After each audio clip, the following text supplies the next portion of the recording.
In the world of crime, some people manage to get away with the illegal acts they've committed. However, others aren't so lucky.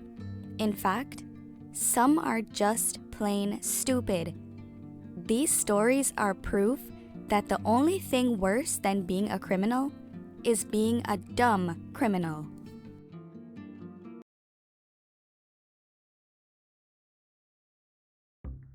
On February 28th, London police noticed a vehicle driving erratically along a road.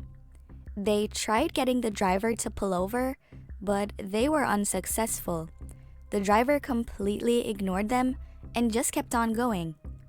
Naturally, this turned into a full-blown car chase involving police cars and a helicopter too. However, it turns out that the driver didn't remember to fill up his tank before getting into a police chase. Officers finally caught up to him when he ran out of gas after being chased for 35 miles. The police were definitely curious about what was causing this man's reckless driving, and the answer to that question would soon be revealed. Upon closer inspection, officers noticed a large stash of marijuana. When they asked for his documents, he didn't have his insurance papers, but he did have his license. However, when the police took a look at his license, they realized that it was no ordinary driver's license.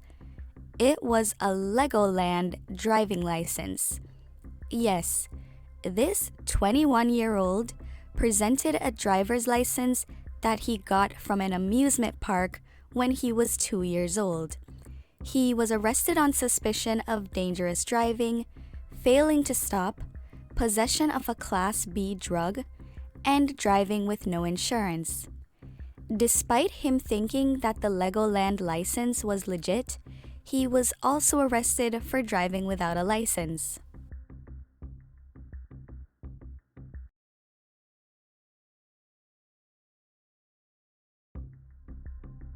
A few months ago, a woman was called into an office for a job interview. When she arrived, police officers came out of nowhere and arrested her. This may sound insane, but there's a perfectly good explanation for this. The woman's name was Zaima Johnson, and she was actually a fugitive.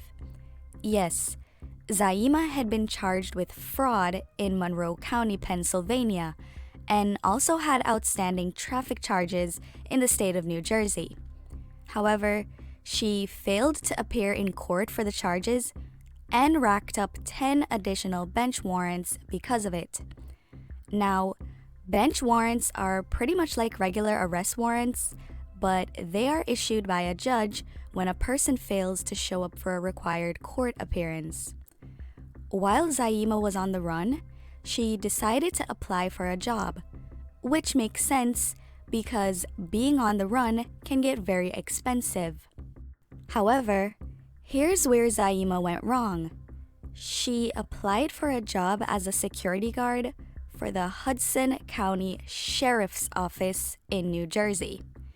When they invited her to come in, she thought she was going in for a routine job interview.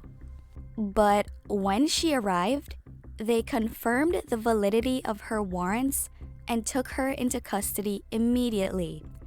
To make matters worse, officers discovered that she was in possession of 2 stolen credit cards after they arrested her.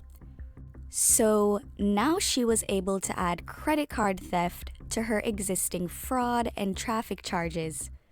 The Hudson County Sheriff's Office actually specializes in picking job applicants who are wanted for outstanding warrants. So clearly, this wasn't their first rodeo.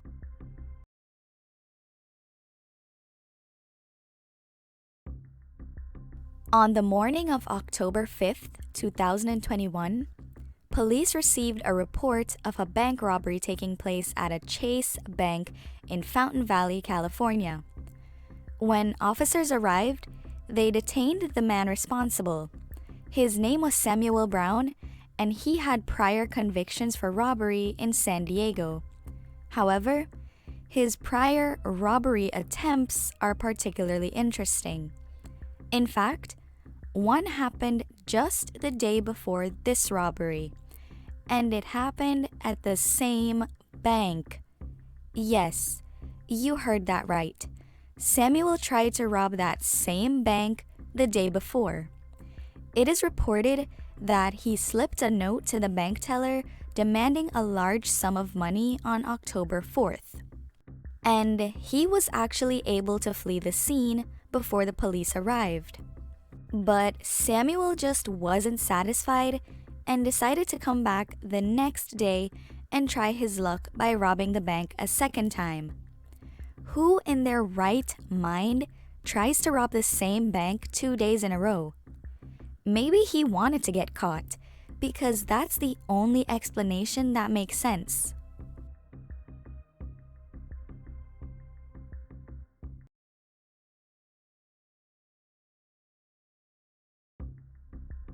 One night, officers were called to an Oklahoma house after they received reports of a person attempting to force their way through a window. When the homeowner called 911, she told dispatchers that another woman had pried a screen door off her window and climbed inside, but hadn't stolen anything. The victim was alone in the residence with her 2 children when this incident took place, and thankfully, no one was harmed. However, when the police arrived on scene, all they found was an empty bag of Cheetos and a bottle of water on the floor near the open window. Apparently, the thief got spooked when she heard the residents inside the home, so she fled the scene. Investigators believed that the burglar had dropped the snack and drink during her escape. While officers were examining the crime scene, they noticed a woman slowly emerging from the shadows. Immediately, the homeowner identified the mysterious woman as the one who tried to break into her house. The burglar was revealed to be Sharon Carr. Although the victim had already ID'd Sharon, something was about to solidify her guilt even more. Upon further inspection, officers found Cheetos residue stuck in her teeth. This further confirmed that Sharon was the one who dropped the empty Cheetos bag when she was making her escape. Due to all this compelling and irrefutable evidence, she was arrested on a charge of first-degree burglary. And let this be a reminder for you all. Cheeto dust can be very hard to get rid of.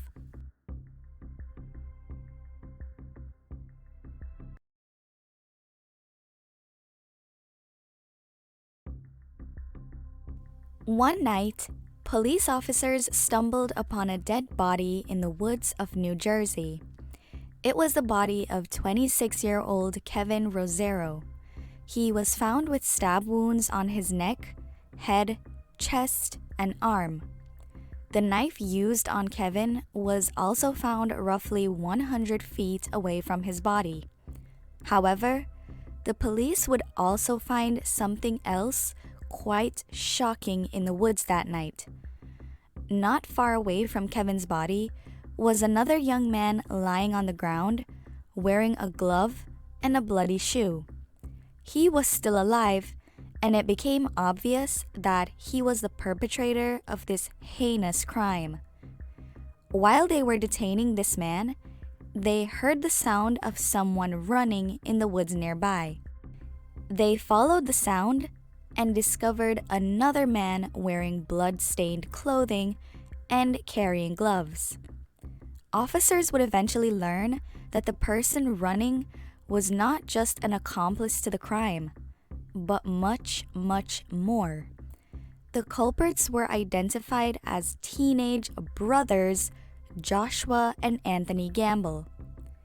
This might sound like a random discovery, but the police were basically led to the scene of the crime. Earlier that night, state troopers pulled over when they noticed 2 vehicles parked on the side of the road. However, What really captured their attention was the constant flashing. Turns out, one of the vehicles had hazard lights on. Here's a tip. When you're trying to cover up a crime, don't draw attention to yourself by turning on bright, flashing hazard lights. And how ironic is it that they were breaking several laws, but also trying to follow the rules of the road by turning on their hazard lights? Either way, we're happy Tweedledee and Tweedledum left their hazard lights on because it alerted police to their horrible crime against Kevin Rosero. The brothers were charged with criminal homicide, criminal conspiracy, possession of an instrument of crime, and tampering with evidence.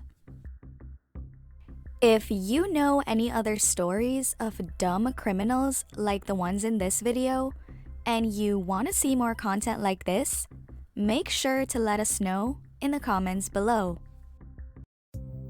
If you made it to the end of this video, that can only mean one thing.